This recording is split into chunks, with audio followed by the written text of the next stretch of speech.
हाथरस में मंगलवार 2 जुलाई को जो कुछ हुआ वो भयावह था। मौत की तरफ दौड़ लगाते लोग और पूरी घटना में मूक दर्शक बने आयोजक। ऐसा लगा जैसे दौड़ती मौतों पर काबू का कोई इंतजाम ही न किया गया। आयोजक के तौर पर इस घटना का मुख्य जिम्मेदार देव प्रकाश मधुकर को बनाया गया है। दिल्ली से उसकी शनिवार को गिरफ्तारी हो गई। ठीक इसके बाद जिस व्यक्ति के लिए कार्यक्रम का आयोजन किया गया था वो सामने आ गया। स्क्रिप्ट बनी बनाई लगती है। मीडिया के सामने आए सूरजपाल उर्फ नारायण साकार हरि भोले बाबा ने खुद दुखी होने की बात कही। चेहरे पर दुख का भाव लाने की कोशिश भी की, लेकिन असफल दिखे। नारायण साकार हर की संपूर्ण ब्रह्मांड में सदा सदा के लिए जय जयकार। हम 2 जुलाई की घटना के बाद बहुत ही व्यथित हैं।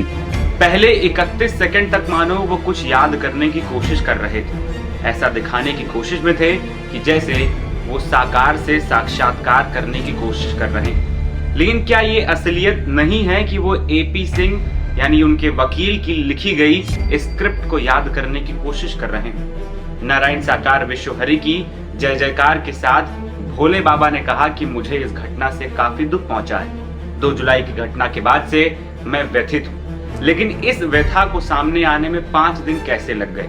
मामला कुछ ठंडा होता दिखा तो बाबा मीडिया के सामने आकर अपने बचाव में बातें करते दिख रहे हैं। वो सीधे तौर पर अपने भक्तों के जरिए पीड़ितों तक मदद पहुंचाने का आश्वासन देते भी नजर आते।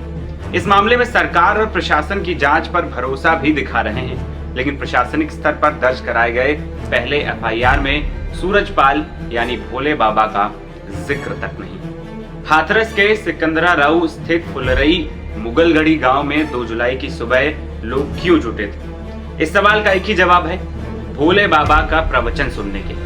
दावा किया जा रहा है कि बाबा के सत्संग में 80,000 लोगों के आने की अनुमति ली गई थी, हालांकि आए करीब 2.5 लाख। 80,000 की भीड़ को प्राथमिक स्तर माने तो क्या बाबा ने आयोजक से उनके सुरक्षा के संबंध में बात नहीं की होगी?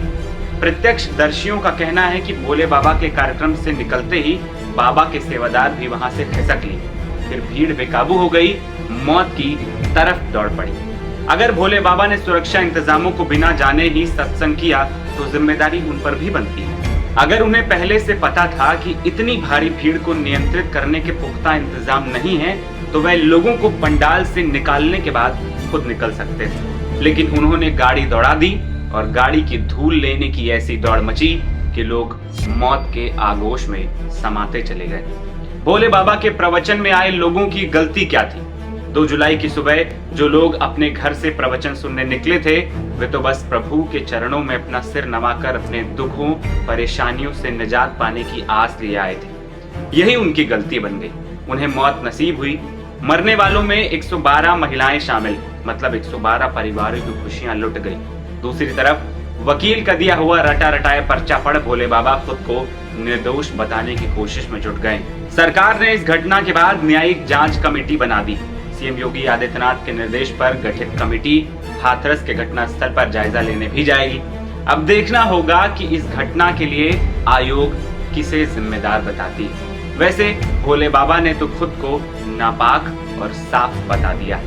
भोले बाबा अपने प्रवचनों में मानव सेवा और मानव कल्याण की बात करते हैं। इसके अलावा वो लोगों को मानवता का संदेश देते हुए एक दूसरे के दुखों में साझेदार बनने की भी बात कहते हैं। पाखंड पर हमला करते हैं और मानवता को ही सबसे बड़ा भगवान बताने की बात करते हैं। लेकिन जब उनके ही सत्संग कार्यक्रम में 123 लोगों की मौत हो गई और मानवता की मिसाल पेश करनी थी तो वो गायब कहां हो गए थे? उस दुखद हादसे के बाद पीड़ितों का दर्द बांटने की जगह अंडरग्राउंड क्यों हो गए? भोले बाबा गायब हो गए थे। अब जब कैमरे के सामने आए हैं तो खुद का बचाव ही कर रहे हैं। मौतों पर केवल दुख जताकर उसने इस भयावह घटना से पल्ला छुड़ाने की कोशिश की है। सामने आए वीडियो स्टेटमेंट में कुछ यही इशारा मिलता है। अब बाबा इस घटना के जिम्मेदार हैं या नहीं, इसका फैसला सरकार और प्रशासन करेगा और उनके प्रति आप कैसी सोच बनाते हैं ये आप पर निर्भर करता है। मेरा नाम है आदर्श और आप देख रहे थे एनबीटी ऑनलाइन। नमस्कार।